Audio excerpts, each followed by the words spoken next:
যেখানে আছে অজু, সেজদা আর দোয়া, সেখানে মিলবেই শান্তির ছোঁয়া। কওমি মাদ্রাসার ছাত্রদের লেখা আমার মন করেছে জয়। কওমি মাদ্রাসায় তৈরি হয় এমন মানুষ যাদের চোখে থাকে আল্লাহর ভয়। শান্তি, ধৈর্য, ঈমান ও তাকওয়ার প্রশিক্ষণ সবই মিলে কওমি মাদ্রাসার ছায়ায়। মহান আল্লাহর সঙ্গে সম্পর্ক মজবুত হলে দুনিয়ার সব সম্পর্ক সহজ হয়ে যায়। কওমি মাদ্রাসার শিক্ষার্থীরা কুরআন হাদিসের আলোয় গড়ে তুলেন মন। তাই তো মানবতার সেবায় নিজেকে বিলীন করতে ভয় পায় না তখন।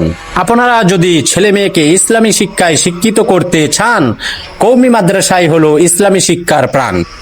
নৈতিকতার জীবন গড়ার শিক্ষা যদি চান, সঠিক সময়ে আপনার সন্তানকে কওমি মাদ্রাসায় পড়ান।